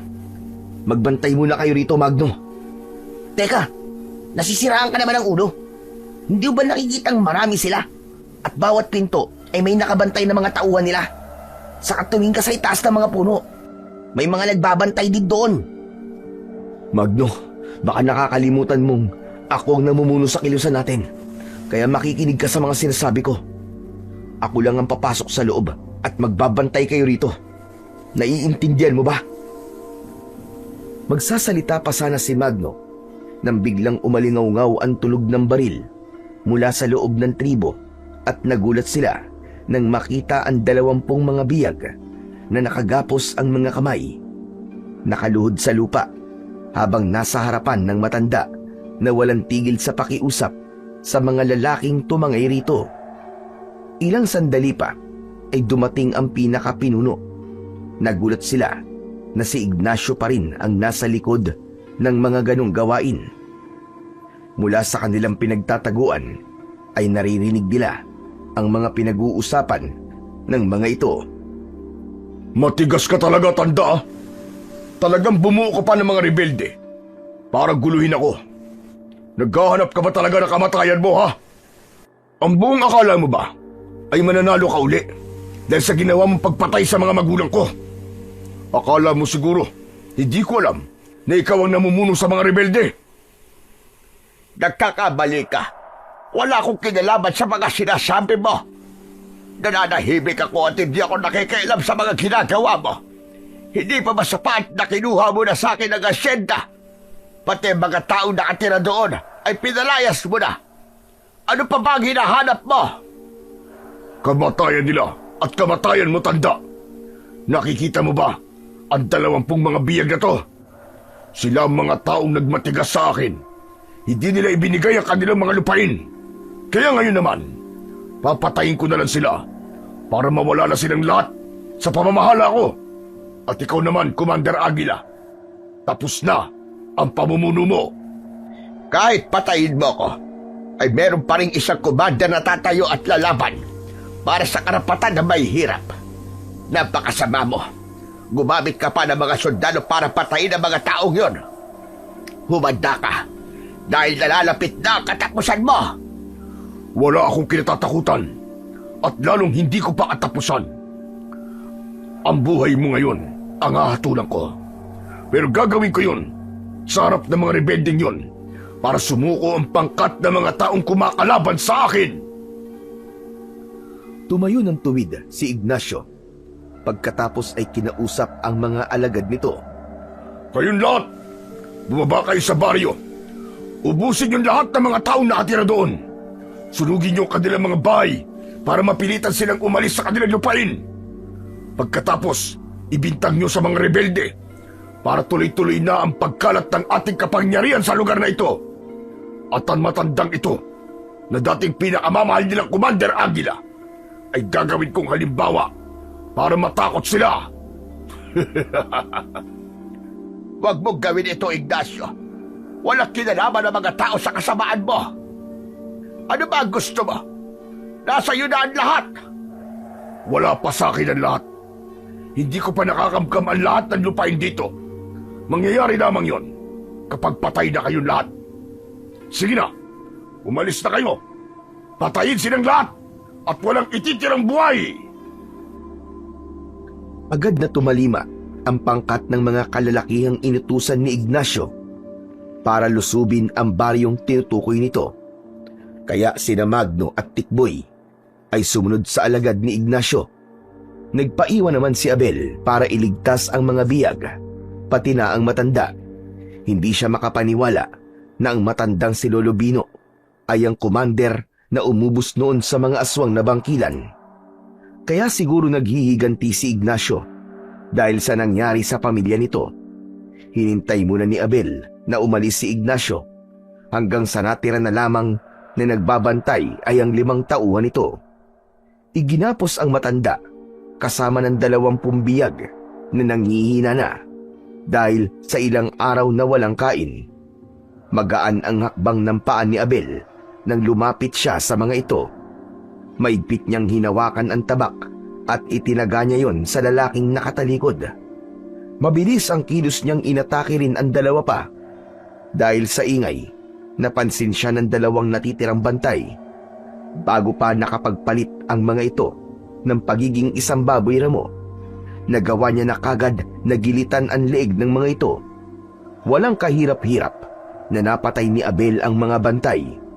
Nasunog ang mga yun dahil sa kanyang mahiwagang tabak at suot na medalyon. Uunahin ko po kayong kalagan, Commander Aguila. Ikinagagala ko po kayong makilala. Sino ka? At bakit mo ako kilala? Ako po si Commander Abel. Ang pumalit po kay Commander Ruben. Bilisan na po ninyo. Tulungan niyo po akong kalagan ang tali ang iba pang mga bihag. Commander, nasa na mga kasama mo? Delikado, baka bumalik ang pangkat ni Ignacio. Kaya nga po bilisan yung kumilos. Iligtas natin po ang ibang mga bihag. Halos hindi lumapat sa lupa ang mga paa ni Abel nang isa-isa niyang kinalagan ng tali ang mga lalaki. Kanya-kanya ang mga ito ng dampot ng armas at nalaman ng binata na meron sa silid ng kampo na tambakan ng mga sandata. Lahat ay nagdala ng sandata. Nilimas nila ang armas ng mga ito, habang si Abel naman ay sa tabak lang umaasa ng panlaban sa mga aswang. Hindi pa man sila nakakalabas sa tribo, ay sinalubong na sila ng putok ng mga baril. Ngunit matapang na gumanti ang mga bihag. Wala nang pakialam sa kanilang mga buhay. Bawat palitan ng mga putok ay mas marami ang bumabagsak sa lupa na kalaban. Hanggang lumipas ang 2 oras na palitan ng putok, nagtagumpay ang pangkat ni Abel. Pinangunahan ng binata ang pag-alis sa lugar na yon. Papunta naman sa baryong pinuntahan ni Magno at Tikboy. Sumunod kayo sa akin. Lahat ng makukuha niyo mga baril dalhin niyo. Pati pagkain para may madala tayo sa kuta natin. Agad na tumalima ang mga inutusan ni Abel. Tinahak nila ang daan papunta sa baryo na sinalakay ng mga tauhan ni Ignacio. Hindi nga nagtagal ay narinig nila ang mga iyakan mula sa pamilyang nawalan ng bahay. Anak na nawalan ng mga magulang at mga inang nawalan ng mga anak. Lahat ay nagkalat sa lupa habang umiiyak. Masakit para kay Abel na dinuduraan sila ng mga tao habang sila ay naglalakad. Habang sina Magno naman ay malungkot na nakaupo sa putol na kahoy. Ang akala nila, tayo may gawa nito sa kanila, Commander. Wala kami nagawa ni Tikboy para pigilan sila. Marami sila at hindi kami nakalaban sa tauhan ni Ignacio. Ang lupit nila. Wala silang mga puso. Paanong hindi kayo nakalaban? Sana umisip ka ng ibang paraan. Anong paraan, Commander Abel? Paano kami lalaban sa puwersa ng mga bangkilan? Talagang mahihirapan ang mga kasama mo, Commander. Dahil ang kanilang kalaban ay di mga ordinaryong nilalang. Sila ang matataas na uri ng bangkilan. Sinasabi niyo po ba? Nahahayaan na lamang natin patayin ng lahat ng mga tao rito? Ganun ba, Commander Aguila? Hindi tayo lalaban sa kanila. Nasasabi mo lang yan dahil may medalyong ka. Kaya mo lumaban sa kanila, kaya mo makipagsabayan. Pero kami, paano kami? Baril lang ang sandata namin. Sabangan nila lang na kayang magpahilom ng sugat. Tama ang kasama mo, Commander. Wala na tayong magagawa sa kanila. Lalo pat sinira na nila ang tingin ng mga tao sa inyo. Kahit gumawa ka pa ng 1,000 kabutihan, 1 beses ka lang magkamali, kalilimutan nilang naging mabuti ka sa kanila. Ganon ang tao. Hindi ako makakapayag na maging masama tayo sa paningin nila. Mga kasama, tulungan niyo ang lahat ng mga sugatan. Isasama natin sila sa kuta natin. Hindi naman sa pinipigilan kita, Commander Abel. Pero ang kuta natin ay delikado rin. Baka mas lalo silang mapahamak doon. Wala nang ligtas na lugar para sa kanila. Wala na tayong magagawa, kundi ang magsama-sama. Kung mamatay sila, mamamatay rin tayo. Kaya sige na, ilikas ang lahat ng mga sugatan at tulungan natin sila kahit tumanggi pa sila. Pinangunahan ng binata ang pagtulong sa mga lalaking sugatan. Maging sa mga batang walang malay, si Lolo Bino naman ay wala na rin nagawa sa desisyon ni Abel. Matyaga nilang tinaak ang daan pabalik sa kanilang kuta, ngunit pagdating nila roon ay nagulat sila sa kanilang nadatnan. Tumambad sa kanilang paningin ang mga tauhan ni Ignacio na namatay sa ginawa nilang patibong. Kaya nalaman nilang si Ignacio ang may pakana sa pagkawala ng kanilang mga kasama. Sa halip, ang naiwan ay ang nasusunog nilang bahay. Nag-aalalang napasalita si Lolo Bino. Diyos ko, natuntun nila kayo, Commander Abel. Maaaring nakuha nila ang tatay mo at dinala nila sa kuta. Talagang naghahanap na sila ng labanan. Pwes, hindi ko sila uurungan. Commander Abel, kung ano man ang binabalak mo, huwag na muna natin ituloy. Baka mas lalo tayo mapahamak. Magno, pwede ba? Bakit ba panay ang kontra mo? Isa ka na ba sa kanila, ha? Nandito ka para samahan ako sa laban. Pamilya ko ang dinala nila. Alalahanin mo sila ang pumatay sa tatay mo. Hindi mo ko naiintindihan, Commander Abel eh. Ikaw ang namumuno sa kilusan.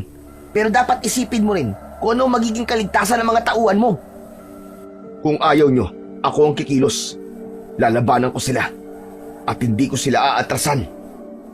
Huwag kang padadala sa damdamin mo, Commander Abel. Hindi sapat ang medalyon at ang tabak laban sa kanila. Alalahanin mong kakaiba silang nilalang. Nagtitimpi ng galit na napatingin si Abel sa matandang palaging sumasang-ayon sa kaibigan niyang si Magno, habang ang kanyang dibdib ay para ng minamaso dahil sa pag-aalala para sa kanyang ama. Hindi ito ang oras para pigilan ako sa mga binabala ko. Kung ayaw nyo, hindi ko kayo pipilitin. Pero ako, ililigtas ko sa tatay kahit anong mangyari. Hindi na hinintay ni Abel na magsalita pa ang kanyang mga kasama. Iniwanan niya ang mga ito at tinahak ang daan pabalik sa kuta ni Ignacio. Naramdaman niya na merong mga sumunod sa kanya sa paglalakad. Nagulat siyang sumama rin ang mga ito sa kanya, lalo na ang mga lalaking iniligtas niya. Sinabi pa ni Tikboy na lalaban sila at sasamahan siya ng mga ito sa pagsugod sa tribo ng mga aswang na bangkilan, habang ang mga sugatan naman ay pansamantala nilang iniwanan sa dinaanan nilang baryo para doon gamutin. Muling ipinagpatuloy ng mga rebelde ang paglalakad. Nasa unahan ang binata at bawat takbang ay maingat silang nagmamasid sa paligid. Hanggang sumapit sila sa gitna ng kagubatan. Inabot na sila ng gabi sa daan. Mas lalo silang naging alerto sa mga kaluskos na naririnig nila. Maya-maya pa ay narating nila ang kuta ng mga aswang. Mas dumami ang bantay at halos mapalibutan ng mga sulo. Tumigil sila sandali sa likod ng puno at nagplano ng mga gagawin.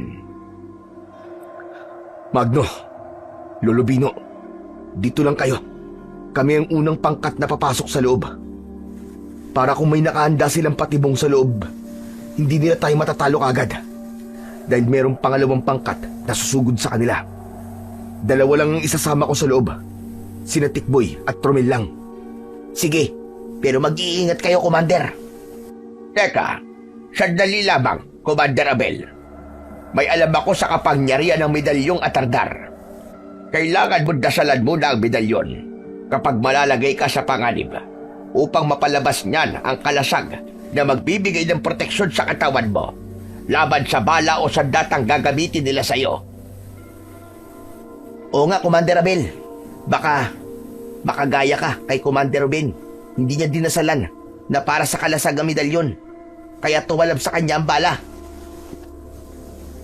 Saglit lang nag-isip si Abel dahil muntik niya nang makalimutan ang tungkol doon. Kaya bago siya nagsimulang pumasok sa tribo, ay dinasalan niya yon ng taimtim nang siya lamang ang nakakarinig. Pagkatapos ay ipinagpatuloy na nila ang paglapit sa kuta. Tatlo silang maingat na umakyat ng bakod na kawayan. Magaan din ang pagbagsak ng kanilang paa sa lupa. Sa gilid sila dumaan at lahat ng kanilang madaanan na bantay sa mga kulungan ay isa-isa nilang ginigilitan ang leeg.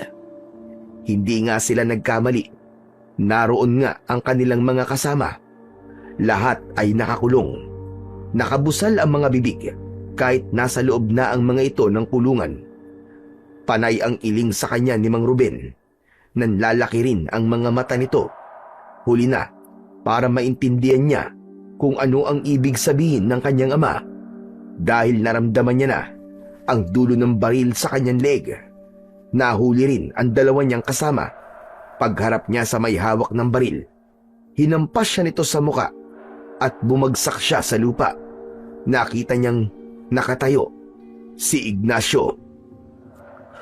Talaga naman palang mahina ang isip ng pumalit sa'yo, Ruben. Alam niya na maaari ka naming gamiting patibong laban sa kanya. Nasaan ang mga kasama mo? Akala mo ba, hindi ko sila mapapalabas kapag biyag ko kayo? Wala sila rito dahil natakot na sila. Hindi na sila mga rebelde dahil naduwag sila nang makita ang mga alagad mo. Kaya pakawalan mo na ang tatay ko. Tayong dalawa na lang ang maglaban. Hindi kita pag-aaksaya ng oras para labanan ka. Para sa akin, isa kang walang silbing commander kuno. Sige, igapos ng lalaking ito kasama ng dalawa niyang alagad. Sunugin sa gitna at ipakita sa kanilang mga kasama kung paano ko sila susunugin hanggang sa mamatay. Hinawakan ng mga tauhan ni Ignacio si Abel habang nagpupumiglas naman ang binata at matalim ang tingin na ipinukol kay Ignacio. Mga hayop kayo! Hindi kayo magtatagumpay! Hindi kayo magtatagumpay! Manasanang kukunin ng mga ito ang hawak niyang tabak nang bigla siyang tumambling. Nakaligtas siya sa pagkakahawak ng mga lalaki. Ginamit niya ang kanyang tabak para bihagin si Ignacio. Itinutok niya ang talim nun sa leeg nito at hindi ito kagad nakagalaw. Pero sa huli, umalingaw-ngaw ang malakas nitong pagtawa. Hindi mo kami masisindak sa ganyan, Abel. Dahil hindi kami tinatabla na sandata ninyo. Gusto bang makita kung sino ba talaga ang kinakalaban mo? Agad na tinaga ni Abel ang alagad ni Ignacio mula sa kanilang harapan. Nasunog ito at naging abo. Nanlaki naman ang mga mata ni Ignacio. Sa labis, nagulat. Teka, ano ito? Anong ginawa mo? Paano nangyari yun? Hindi maaari! Hindi na mahalaga kung paano ko ginawa yun. Kaya pakawalan mo na mga kasama ko. Kung ayaw mong gawin ko rin sa'yo ang ginawa ko sa tauhan mo. Dahil sa utos ni Abel, napilitan si Ignacio na sumenyas sa mga tauhan nito para pakawalan ang mga bihag. Ibinaba ng mga ito ang kanilang mga sandata at hinayaan na makatakas ang mga bihag, habang sina Alex at Tikboy naman ay abala sa pagkuha sa sandata ng mga kalaban. Hinintay ni Abel na makatakas ang mga bihag, pero tumighim ang pinuno at mula sa likod ng bakod ay lumitaw ang mga nakapalibot na lalaking may mga pana. Humalakhak ng malakas ang pinunong si Ignacio. Ano? Akala nyo basta-basta kayong makakalis dito? Hindi mo ako basta-bastang matatalo. Kaya ibaba mo na ang tabak mo. Dahil sa oras na mamatay ako rito, hindi rin kayo makakatakas dito ng buhay. Inilinga ni Abel ang kanyang paningin sa mga taong nakapalibot sa kanila. Lahat ay nakatutok sa kanya ang pana. Pero nagulantang ang lahat nang mula sa kakauyan ay sumugod ang mga kasama ni Magno. Nagsimula ang labanan. Lahat ng mga nakawala sa kulungan nakipaglaban na rin ng sabayan at dikdikan. Pati ang kanyang ama. Silang dalawa naman ni Ignacio ang nagharap. Naging isang bangkilan ito na may nakakatakot na itsura. Isang taong baboy ramo at agad na kinagat sa balikat si Abel. Pero mabilis din na naghilom yun. Ang mga pana naman na tumatama sa likod ni Abel ay parang may liwanag na pumipigil sa mga yon na lumapat sa balat ng binata ang sima ng mga pana. Lumitaw ang kulay dilaw na kalasag na gawa sa liwanag na nagbibigay ng proteksyon sa kanya laban sa pag-atake ng pinuno ng mga bangkilan hanggang sa tumigil si Ignacio sa pagsugod. Medalyon ng Atardar! Paanong napunta yan sa'yo? Puro katanong. Ang dami mong satsat. Tumigil ka na. Tapusin na natin ang laban na to. Katapusan mo na! Agad na sumugod si Abel sa kinaroroonan ng natitigilan na si Ignacio. Nilundag niya ito ng mataas, sabay taga ng kanyang tabak.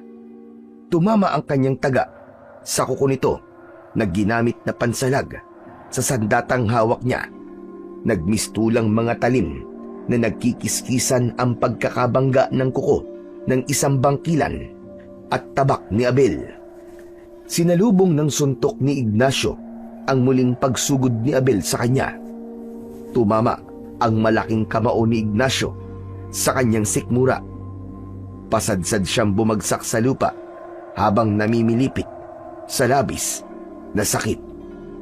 Nagtataka siyang napatingin sa humahalakhak na si Ignacio. Hindi sa lahat ng oras malakas ang medalyon na yan, Abel. Alam ko na sa sandatang may kinalaman sa talim at bala ang kaya lamang niyang protektahan. Ang kahinaan ng medalyon ay suntok na manggagaling sa aming mga bangkilan. Kaya tignan mo, ramdam na ramdam mo ang sakit. Hayop ka.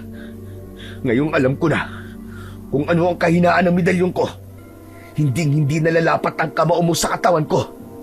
Dahil papatayin na kita gamit ang sandata ko. Humanda ka! Muling umatake ng taga si Abel.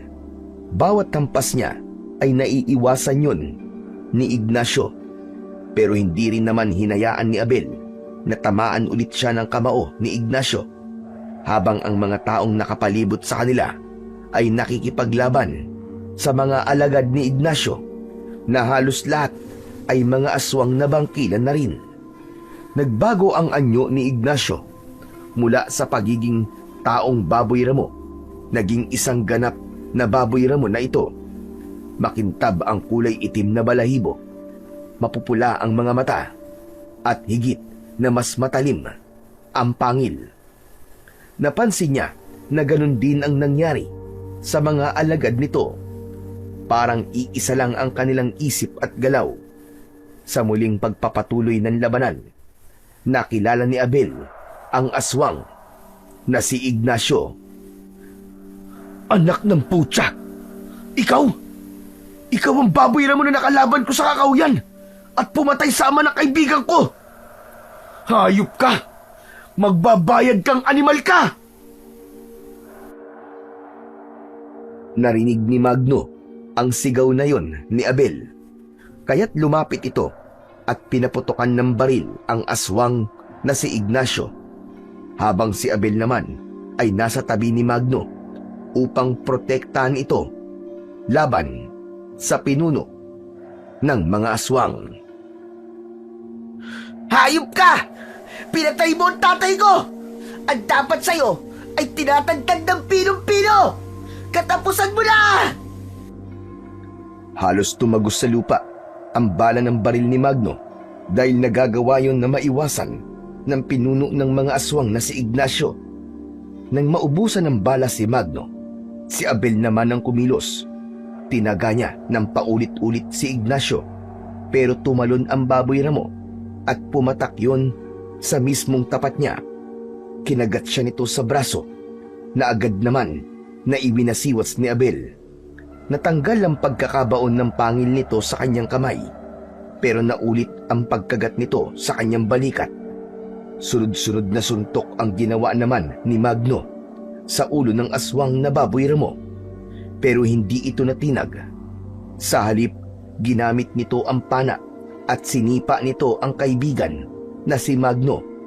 Bumagsak ito sa lupa habang namimilipit ito sa sakit.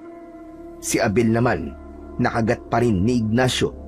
Ginamit niya ang kabilang kamay para suntukin ang muka nito. Ngunit malakas ang baboy ramo. Ramdam na ramdam ni Abel ang sakit. Nakita yon ni Mang Ruben. Pakawalan mo ang anak ko! Hayop ka, demonyo ka! Itinutok nito mismo ang baril sa ulo ng baboy ramong aswang. Ngunit naunahan naman ito ng paghampas ng buntot sa kamay nito. Bumagsak sa lupa si Mang Ruben at nakalabit nito ang gatilyo ng baril. Tumama ang bala sa tiyan ni Abel. Mabuti na lang at may proteksyon siya laban sa sandata. Habang nasa mahirap na sitwasyon si Abel, dumating ang isang kulay puting bangkilan. Nilundag nito ang baboy ramo at iniligtas si Abel. Sinamantalan ni Abel ang pagkakataon. Hinintay niyang maghilom ang sugat niya sa balikat bago niya ginamit ang tabak sa baboy ramo na umatake sa kanya. Kaya lang, nahirapan siya dahil masyadong malikot ang mga ito habang nakikipagpambuno sa bagong dating na bangkilan. Huwag mo sasaktan ng puting bangkilan, anak! Kakampi natin siya! Asintay mo ng tabak mo ang pinuno nila! Sige na, anak! Gawin mo na! Patayin mo ng demonyong yan! Tinunod ni Abel ang utos ni Mang Ruben. Inipon ni Abel ang lahat ng kanyang lakas habang ang dalawang kamay ay nakahawak sa tabak. Buong lakas niyang itinarak ang talim sa nakahigang si Ignacio habang abala ito sa pakikipaglaban. Naramdaman ng binata ang pagbaon ng talim sa laman ng aswang. Ibinaon niya yon ng ibinaon hanggang lumampas yun sa lupa. Nagkakakawag ang aswang na baboy ramo. Lumayo ang puting bangkilan habang ito ay sugatan din. Hayop kang demonyo ka! Para to sa aking ina, kay Mang Ernie, at sa lahat ng mga taong pinatay mo nang dahil sa kasakaman mo sa lupa at kapangyarihan. Mamatay ka na! Pinilipit ni Abel ang hawak niyang tabak. Inikot niya yun habang nakabaon sa katawan ng aswang. Umalingaw-ngaw ang malakas nitong sigaw na nagpatigil sa mga natitirang nitong alagad at mga rebelding nakikipaglaban dito. Isang malakas na pagsabog ang umalingaw-ngaw sa tahimik na gabi. Pumalit ang ingay ng paglagablab ng katawan ng pinuno ng mga aswang na si Ignacio. Sumabog ang katawan nito at sumama ang abo sa hangin. Lahat ng mga nakatayong aswang hanggang sa iba't ibang panig ng baryo, sumigaw sila ng malakas at bakas ang sakit ng unti-unting tinutunaw ng apoy ang kanilang mga katawan. Gulat na nagpalinga-linga sa paligid si Commander Abel. Mula naman sa kanilang harapan, lumapit si Lolo Bino sa nakatayong kulay puting baboy ramo. Anak, paalam. Maraming salamat sa pagkakaligtas mo sa amin. Umiyak ang bangkilan, ngunit nagbago ang anyo nito. Nanlaki ang mga mata ni Abel nang makilala ang baboy ramo na tumulong sa kanya para makamit ang tagumpay. Nanginig ang kanyang labi at kamay nang lumapit siya rito habang umiiyak dahil ang bangkilan ay walang iba kundi ang kanyang ina na si Aling Delia. Hindi ito totoong namatay. Nakatakas ito sa pagsabog. Nay! Nay! Isa po kayong bangkilan? Hindi kayo totoong namatay? Nakaligtas kayo! Umiyak ang kanyang ina at niyakap siya ng maigpit. Lumapit na rin si Mang Ruben na hindi na nagulat sa natuklasan dahil matagal na nitong alam ang tungkol sa pagiging aswang ng kanyang ina na si Aling Delia. Nay, kaya pala, hindi ko kayo nakitang kumain ng pagkain na kagaya ng sa amin ni tatay. Dahil isa po pala kayong aswang. At si Lolo Binuho, ang tunay kong lolo. Diyos ko, ang lupang kinukuha ni Ignacio ay pag-aari niyo po pala. Hindi ako makapaniwala, Nay. Pero ang mahalaga ay buhay kayo. Nandito kayo. Nay, tanggap ko po kahit isa pa kayong aswang. Umiling-iling si Aling Delia at mas dumami ang luhang lumalabas sa mga mata nito. Halos mabaliw sa takot si Abel nang makitang unti-unti nang gumagapang ang apoy sa katawan ng kanyang ina. Matutulad na rin ito sa mga kauri nito na bangkilan. Halos magwala si Abel nang makitang naging abo ang kanyang ina na si Aling Delia at nilipad ng hangin ang abo nito. Nay! Nay, hindi! Hindi maaari ito, Nay! Nay, bumalik ka! Tay! Lolo! Si nanay, bakit nasunog po siya? Bakit? Bakit nasunog ang nanay ko? Dala ng matinding bugso ng damdamin, pinagsusuntok ni Abel ang lupa hanggang sa dumugo ang kanyang kamao. Naramdaman niya ang sakit mula sa kanyang sugat. Saka lang siya inawat ni Mang Ruben dahil umaagos na ang kanyang dugo sa kamao. Saka lang nabawasan ang galit niya habang pigil-pigil ng kanyang ama ang mga kamay niya. Tama na! Tama na, anak! Tama na! Wala kang kasalanan. Tanggap ni Delia na hanggang doon na lamang ang buhay niya. Kaya tama na, anak! Tama na! Tay, bakit hindi niyo sinabi sa akin? Bakit wala kayong sinabi sa akin tungkol kay nanay? Na isa pala siyang bangkilan. Dahil yun ang kahilingan niya, anak. Para sa kaligtasan niya. Itinago namin sa iyo ang buong katotohanan. Dahil biktima lang siya ng hawa ng aswang. Hindi ko alam nung una na anak siya ng pinakamayamang hasyendero sa lugar natin. Akala ko, nasaktan lang siya ng mga tao. Anak, bangkilan na siya nang matagpuan ko siya. Inalagaan ko siya at minahal. Hindi ko alam na pinagpasahan siya ng perlas ni Ignacio. Kung aswang si nanay, paano naman po ako? Sabihin niyo, tay, aswang din po ba ako? Dahil may dugo na akong aswang. Hindi, anak. Sapagkat ang nagiging bangkilan lang ay kung sino lang ang tumanggap sa perlas. Apo ko, hindi ko alam na ikaw na pala ang anak ni Delia. Kagabi, nag-usap kami. Sinabi niyang hahanapin ka sa kagubatan. Kaya nga nahuli ako ng alagad ni Ignacio. Dahil ang buong akala ko, ito ang kampo niyo. Pero sadyang pinagtagpo pa rin tayo ng tadhana, apo ko. Nagkita na tayo. Tapos na ang paghahari ng mga aswang na bangkilan at wala nang dahilan pa para manatili kayo sa bundok. Hindi po, Lolo Bino. Ipagpapatuloy ko ang nasimulan ng aming kilusan. Itatayo ko ang aming samahan at kami ang unang lalaban para ipagtanggol ang bayan natin. Laban sa mga sundalong tutuligsa sa aming mga karapatan. Walang makakapasok sa lugar natin. Hanggat nabubuhay ako, nagpagamit sila sa mga mayayaman para magkapal ng limpak-limpak na salapi at hindi sa tawag ng kanilang tungkulin.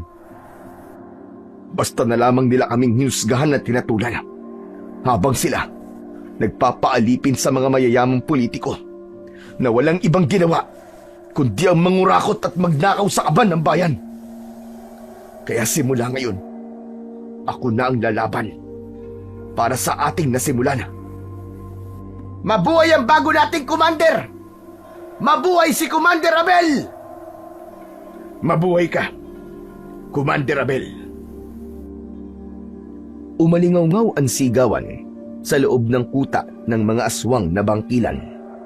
Ipinagmalaki nila na kahit sila ay nawalan ng mga mahal sa buhay at sugatan, tagumpay nilang natalo ang mga aswang na bangkilan. Magmula ng gabing yon, nagsimula ang puwersa ni Abel at binansagan na kilusang mata ng medalyong atardar. Ang mga kababaihan na nakasama nila sa kuta ay pinabalik niya sa lupain ni Lolo Bino. Nagkaroon ng pantay na sweldo sa bawat manggagawa. Ipinamahagi rin ng matanda ang lupain sa mga mahihirap, habang si Abel naman ay ginawa ang lahat para mas mapalakas ang puwersa.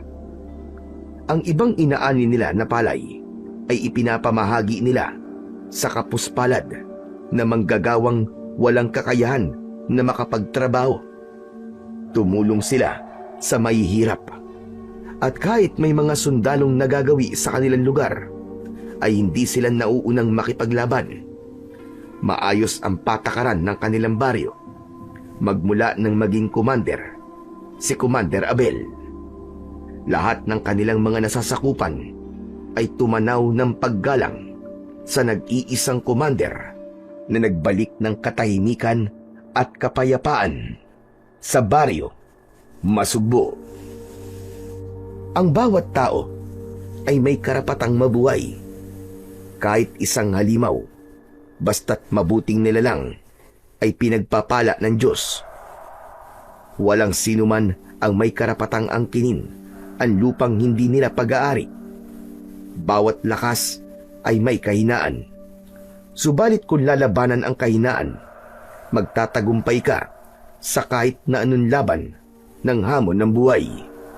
Ang mahalaga ay manatili ang pagtulong at pagmamahal sa kapwa. Dahil kung pag-ibig o pagmamahal ang paiiralin ng bawat tao sa mundo, walang digmaan, gera o labanan ang magaganap dahil nagkakaisa ang tao sa paggawa ng mabuti sa kapwa. Sana wala nang dumanak na dugo para ipaglaban ang karapatan ng bawat isa o kumuha ng kapangyarihan sa lapi mula sa pinaghirapan ng taong bayan.